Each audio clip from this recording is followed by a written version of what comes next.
வாயு பிரச்சனையை போக்கக்கூடிய சில அருமையான வீட்டு வைத்தியங்களை தான் நாம இன்னைக்கு பார்க்க போறோம். இந்த காணொலியை பார்க்க வந்த அன்பு தமிழ் நெஞ்சங்களுக்கு எங்களுடைய மனமார்ந்த நன்றிகள்.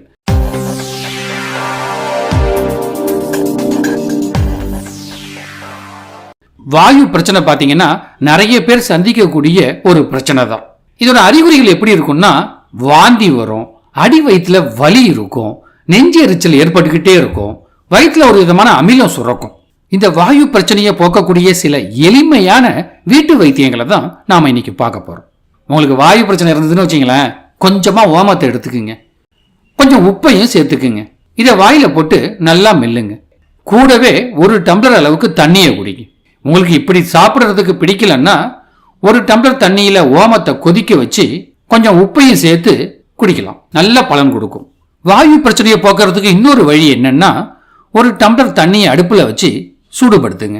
அதுல பெருஞ்சீரகம் ஒரு ஸ்பூன் எடுத்து போட்டுக்குங்க. இதை நல்லா கொதிக்க விடுங்க. கொதிக்க விட்டுட்டு இது நல்லா கொதிச்சதுக்கு அப்புறமா வடிகட்டிக்கிங்க. இப்ப இதுல ஒரு அரை மூடி எலுமிச்சை சாறை புழிஞ்சுக்குங்க. இப்ப தேவையான அளவுக்கு உப்பையும் இதுல சேர்த்துக்குங்க.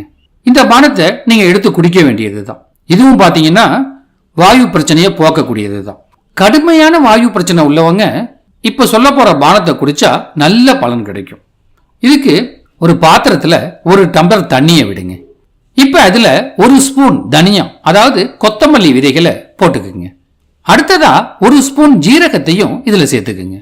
இப்ப 5 மிளகை இதுல சேர்த்துக்குங்க. மஞ்சள் ஒரு சிட்டிகை அளவுக்கு இந்த கொதிக்கிற தண்ணியில சேர்த்துக்குங்க.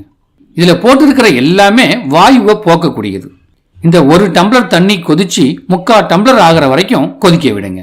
பொதுவா வாயு பிரச்சனை ஆரோக்கியம் இல்லாத உணவு பழக்கம், புகைப்பிடிக்கிறது, மது குடிக்கிறது, வலி நிவாரணை மாத்திரைகளை அதிகமா சாப்பிட்றது, நோய் எதிர்ப்பு சக்தி குறைவா இருக்கிறது, இதனாலதான் ஏற்படும். இதை பாருங்க, கொதிச்சு 3/4 டம்ளர் அளவுக்கு ஆயிடுச்சு. இது கொஞ்சம் சூடு ஆறுனவன இதை வடிகட்டிக்கிங்க.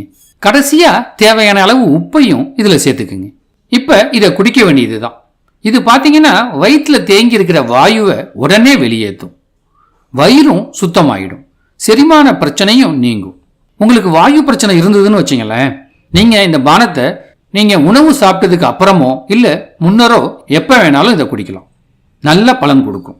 நீங்க தொடர்ந்து இது போன்ற பயனுள்ள மருத்துவ தகவல்களை பெற எங்களுடைய இன்ஸ்டாகிராம், முகநூல் பக்கம், யூடியூப் சேனல் இங்கெல்லாம் இணைந்திருங்க. இந்த காணொலியை முழுமையா பார்த்ததுக்கு எங்களுடைய மனமார்ந்த நன்றிகள். இந்த காணொலி உங்களுக்கு பிடிச்சிருந்ததுன்னா உங்க விருப்பத்தை தெரிவிங்க. உங்க நண்பர்களுக்கும் இந்த காணொலியை பகிருங்க. இந்த காணொலி பத்தின கருத்துக்களை கீழே பதிவிடுங்க. நீங்க எங்க சேனலுக்கு புதியவரா இருந்தா காணொலிக்கு கீழே இருக்கிற சப்ஸ்கிரைப் பட்டனையும் அதுக்கு பக்கத்தில் உள்ள பெல் சிம்பலையும் அழுத்துங்க. அப்பதான் எங்களுடைய அடுத்தடுத்த காணொலிகளோட அறிவிப்புகள் உங்களுக்கு கிடைக்கும்.